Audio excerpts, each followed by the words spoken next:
no place I'd rather be today on February 17th, 2017 than standing here in front of the Federal Courthouse with the National Lawyers Guild, along with National Lawyers Guild chapters nationwide that are participating in Law Strikes Back actions across the country. I'm Amrit Sandhu. I am the interim president of our local NLG chapter. And just a bit about our group, the National Lawyers Guild was the first racially integrated bar association of the United States. Over the past 70 years, the NLG has won many battles, and we're ready for our next one, Mr. Donald Trump and his administration, who appears to care neither about the law, legal processes, or us, our communities, and that has been demonstrated by his daily executive orders since he's been in office. But the NLG has experience dealing with regimes like Donald Trump's. The NLG helped prosecute Nazis at Nuremberg after World War II. The NLG has struck down Jim Crow laws, has participated in the founding of the United Nations in 1945, and helped draft the Universal Declaration of Human Rights. It was the National Lawyers Guild who argued U.S. v. U.S. District Court, the Supreme Court case establishing that former President Richard Nixon could not ignore the Bill of Rights in the name of national security, which led to Watergate and his eventual resignation. It was the National Lawyers Guild who helped expose illegal CIA and FBI surveillance and infiltration of communities that the U.S. Senate Church Committee detailed in the 1975 and 76 COINTELPRO hearings, leading to the enactments of the Freedom of Information Act. It was the National Lawyers Guild who, in 1989, sued the FBI for illegal political surveillance into protected First Amendment activities.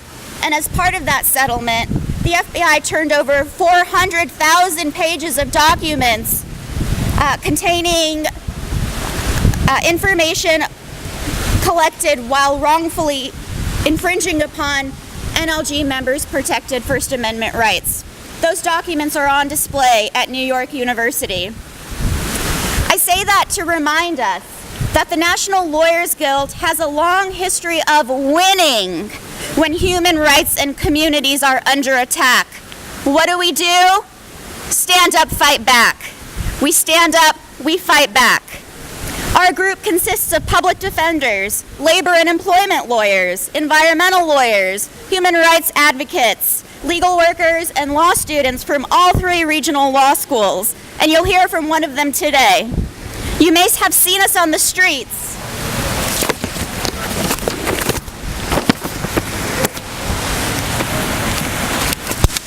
Whenever there's a community action in our neon green hats, documenting any possible police misconduct.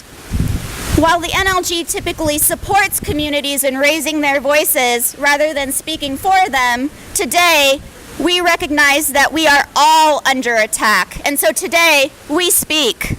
We speak for the communities we represent who are now at risk, who fear race and national origin bias and religious discrimination as a result of all the xenophobia this administration has unleashed, who fear sexual harassment under a misogynistic president, who fear police officers wrongfully asking for immigration status, who fear oil in their water and their soil, who fear the normalization of offensive imitations of people with disabilities, who fear the normalization of white supremacy, and even worse, the violence it has and will continue to inflict on our communities.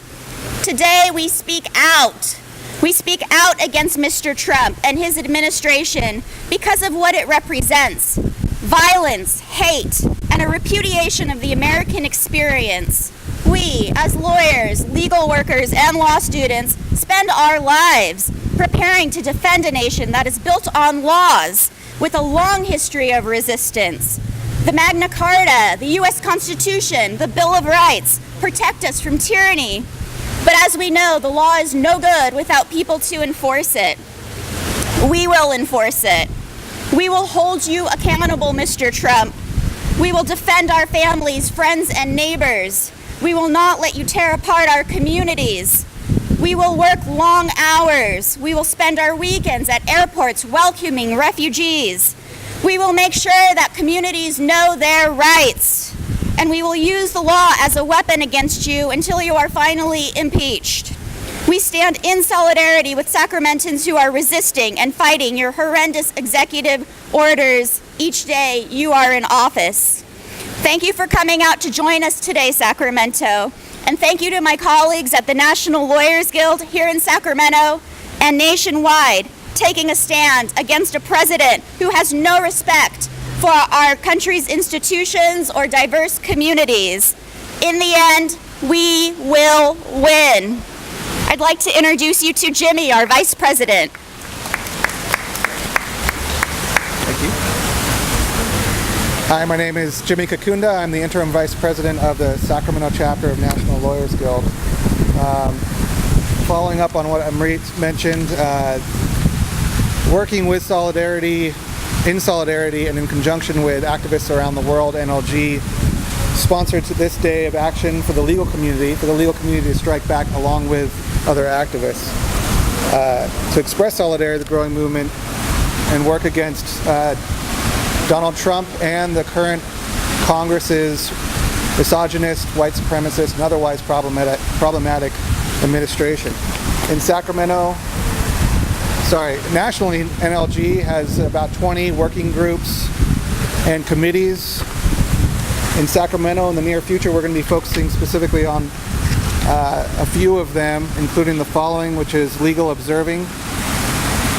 The Legal Observer program aims to enable people to express their political views as fully as possible without unconstitutional infringement or disruption by the police or other governmental organizations. If you see us, you might see us with these attractive green hats at protest rallies and other events, and that's what we will be doing there. If you would like to, if any organization or community would like to request our help there, please contact nlgsacramento@gmail.com.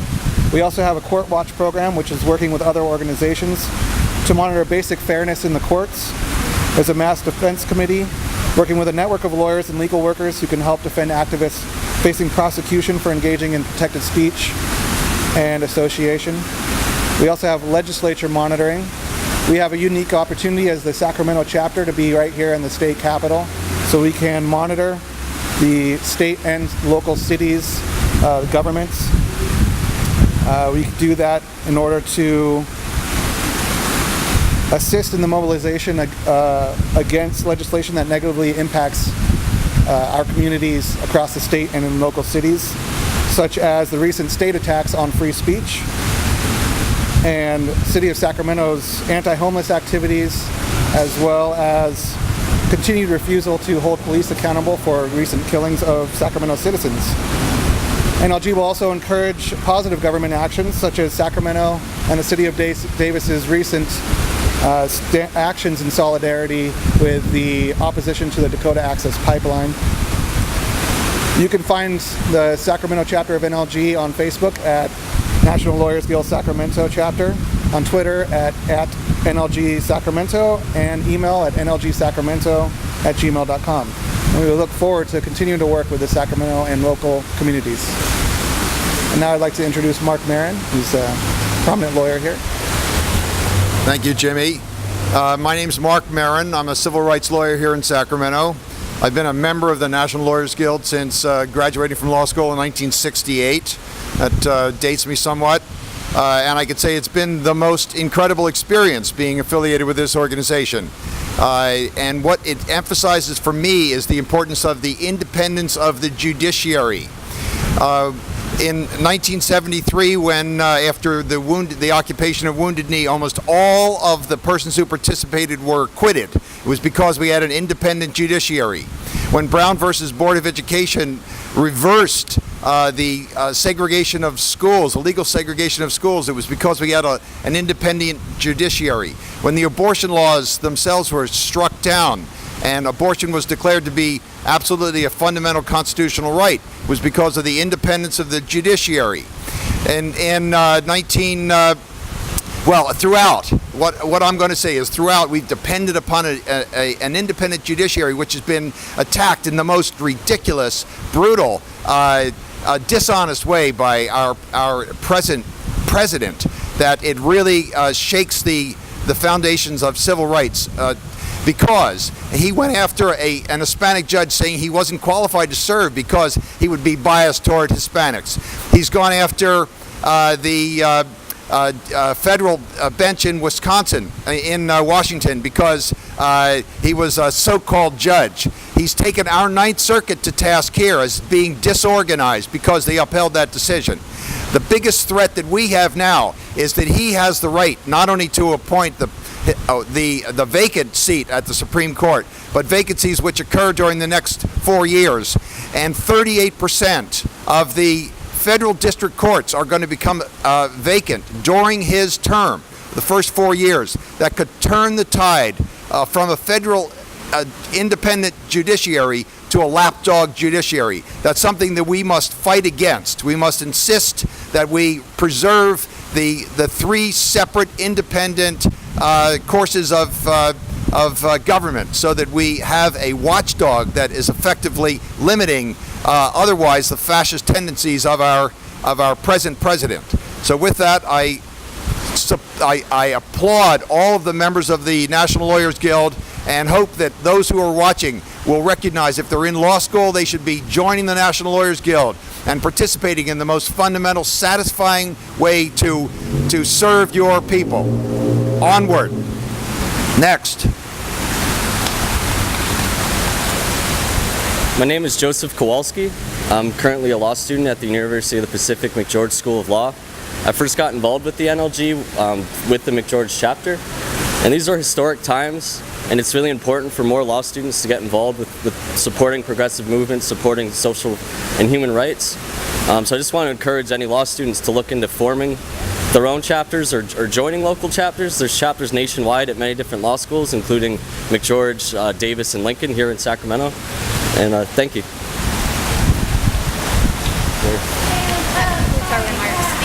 you.